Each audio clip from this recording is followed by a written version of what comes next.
Rumah itu berdiri sunyi, menyatu dengan kabut yang tebal di sekitar hutan.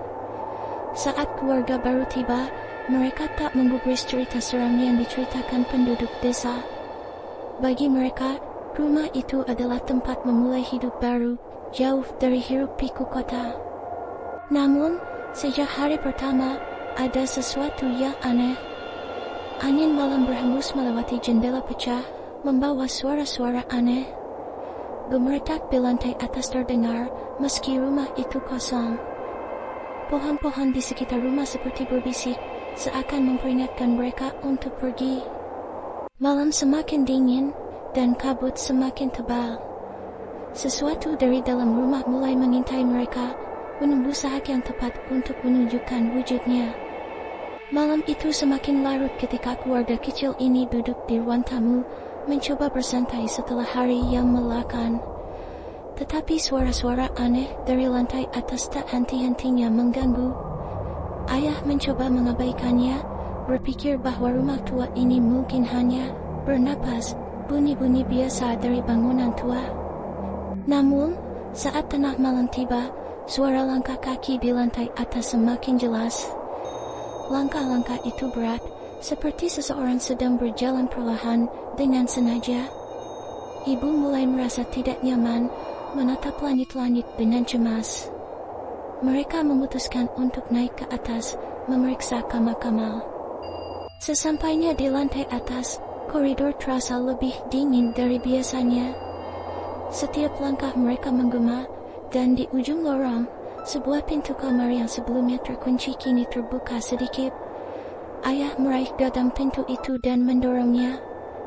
Di dalam kamar itu, hanya ada sebuah jendela besar yang menghadap ke hutan, namun jendelanya setengah terbuka, padahal mereka yakin telah menutupnya tadi. Pagi berikutnya, Maya, anak perempuan kecil mereka, menemukan sesuatu yang aneh di taman belakang. Sebuah boneka tua terkubur sebagian di tanah, tertutup lumpur dan lumut. Matanya yang satu retak, namun entah bagaimana, Maya merasa terikat dengan boneka itu. Ia membawanya masuk rumah meski ibunya melarang. Sejak saat itu, Maya berubah. Ia sering berbicara sendiri, duduk berjam-jam di sudut kamarnya, berbisik kepada boneka tua itu. Ketika ibunya bertanya siapa yang sedang diajaknya bicara, Maya dengan tenang menjawab, teman baru dari rumah ini. Suatu sore, saat membersihkan loteng, ayah menemukan sebuah buku catatan tua milik pemilik rumah sebelumnya. Di dalamnya ada tulisan-tulisan aneh tentang ritual dan pemujaan makhluk dari hutan. Halamannya dipenuhi gambar-gambar mengerikan, termasuk gambar boneka yang persis seperti milik Maya. Boneka itu bukan mainan biasa, tertulis di salah satu halaman. Itu adalah medium untuk mereka yang berada di hutan.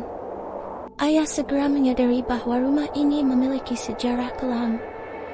Pemilik sebelumnya pernah mencoba memanggil sesuatu dari dalam hutan, dan boneka itu adalah kunci untuk membuka gerbang bagi entitas jahat. Panik, dia segera berlari ke kamar Maya untuk mengambil boneka itu.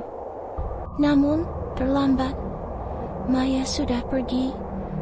Pintu depan terbuka lebar, meninggalkan jejak kaki kecil yang menuju ke dalam hutan berkabut. Ayah dan ibu bergegas menyusul, memanggil nama Maya dalam ketakutan.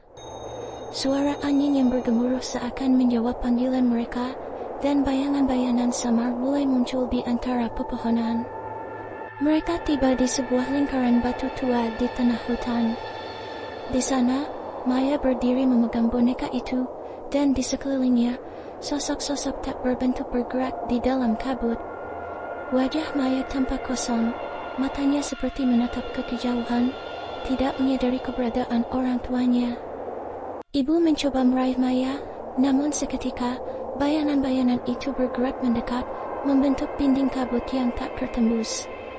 Sosok-sosok itu berbisik, suaranya terdengar seperti suara anak-anak yang bermain, namun ada kejahatan yang tersembunyi di balik bisikan-bisikan itu. Ayah dengan cepat meraih buku catatan yang dibawanya dari rumah dan membaca ritual pemusnahan.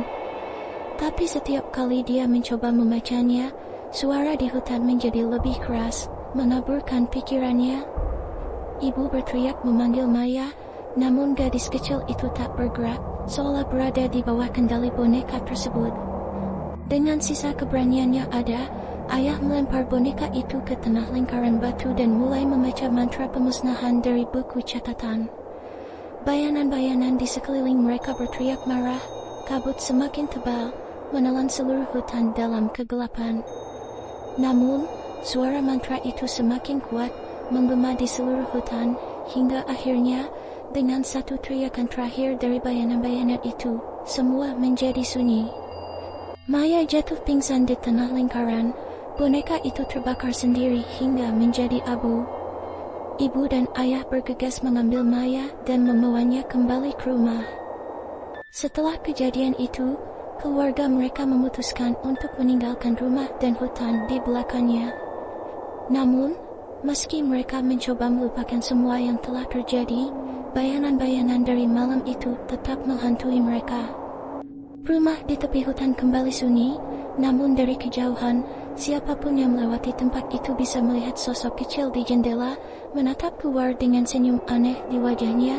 Boneka yang dulu dibakar kini tampak kembali, duduk di pojok kamar, menunggu. Apakah semua benar-benar telah berakhir, atau sesuatu yang lebih jahat masih mengintai dalam kegelapan?